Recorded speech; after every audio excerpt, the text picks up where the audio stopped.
Hi, so today I'm going to record a little video on how do you make family reunions work. And I'm doing this for two reasons. The first one, I hope it's okay if I'm a little vulnerable, but I need to be doing a series of videos and I've been putting it off for 3 months. It isn't that I'm afraid to do videos, I've been doing them for 10 years. It's just that I had a hard time figuring out where to do the videos, the lighting, getting the topics in order, and frankly just starting. And so I made a decision yesterday. I said, Monday, you are going to do a video no matter what. And so here I am. I'm in my bedroom. The lighting's not very good, but it'll have to do. I didn't put on any makeup for you. I just didn't have time and didn't want to. So I hope you take it just like it is. The second reason I'm doing this video is because I've been asked over and over again, how do I get my 7 children and all of their children together for a reunion regularly? And so I thought I would share that with you today. We've actually been doing it now for 8 years, and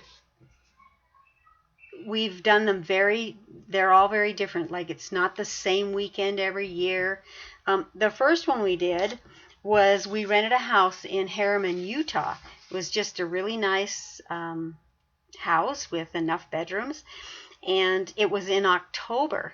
The reason we did it in October is we wanted to celebrate Thanksgiving and Christmas together, but nobody wanted to travel in the bad weather.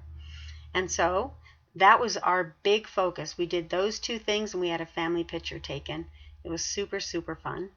The second one we did in 2014, we actually rented a lodge in Big Cottonwood Canyon. It wasn't a huge lodge, but it was up there, and we did it in November. And the big activity was celebrating again Thanksgiving and Christmas and sledding.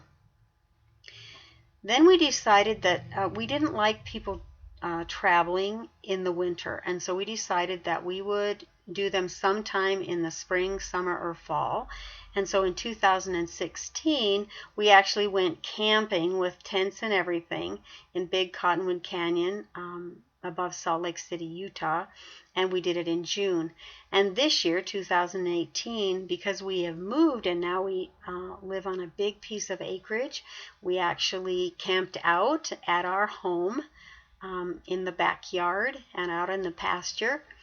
And that was on July 4th, because as a family, July 4th was one of our favorite holidays, and we just wanted to recreate that memory.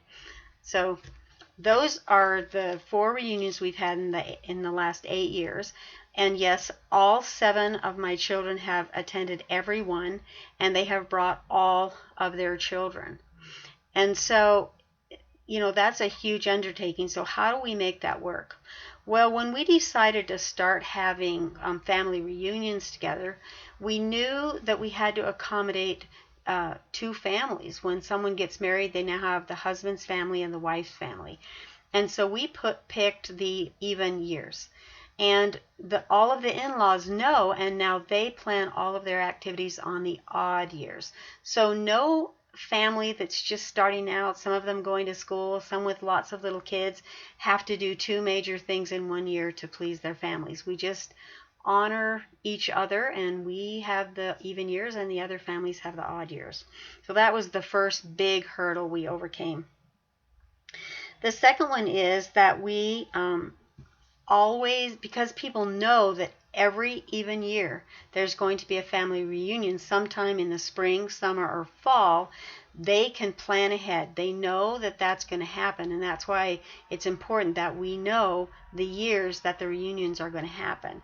And also, we set the date a year in advance. So sometime during 2019, we will set the date for 2020, and everyone will know when the reunion is going to be. That gives everybody lots of time to get the time off. So that's been a really helpful thing. Fourth is we don't have a set amount of money that people pay. So we try to keep our family reunion between $1,000 and $1,500.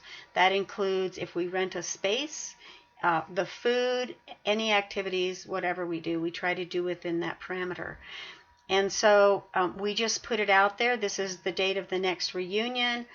Over the next year and a half, if you have money that you want to put in for the reunion, they just send it to us. If we wanted it to make it easier, we could have a bank account that it, a PayPal account that it just goes into, but they just send it to us, and we have an account set aside for the reunion that money goes into. Some years we'll have a family that might not put anything in because they're either in school or they've had huge medical bills or whatever. And then we have some other families that will put in quite a bit because they are able to save over that, the year and a half that we have, and they just put in little bits at a time. We have never not been able to make pull the amount of money together that we needed. And that's really saying a lot because all of our children have young families and some are still in school. Fifth is we really work to keep the costs down. So we don't plan more than one major thing in any reunion, and usually we try to have those things so that they don't require a lot of money. So this year, our big activity was going to the city park and recreating our July 4th activity, which we did. We had talked about going to Lagoon, which is a big fun park. That alone would have cost $1,200. We did have enough money that we could have done that, but as a family we decided that we didn't want two big things going on at the same reunion. So we didn't want to try to fit in going to the fun park and also doing this big thing at the park July 4th. And so we'll do the fun park another year. One of the reasons, and so that's and another thing that we do to keep the cost down is we cook at home.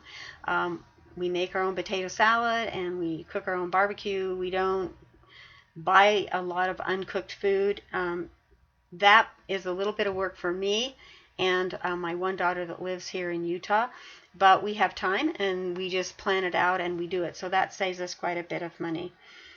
And another thing, that number 6, that really makes our reunion work, that allows almost 30 people to come together every other year, is we keep the schedule very open.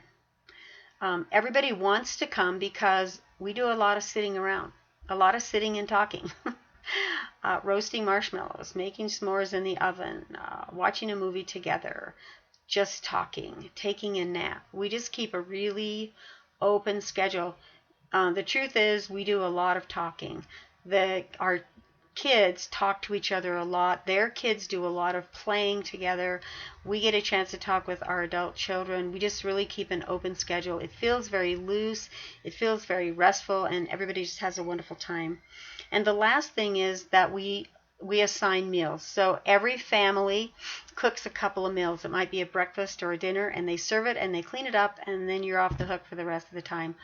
Our reunions run 3 days. That's the most people can get off. We usually go from Thursday until Saturday, or some will go home Sunday. This year, because we chose July 4th, it ran from Monday to Sunday, and we had people coming and going that whole time depending on when they could get off. But those are the things we do to make it work, and it's worked now for 8 years, and it'll work again next year.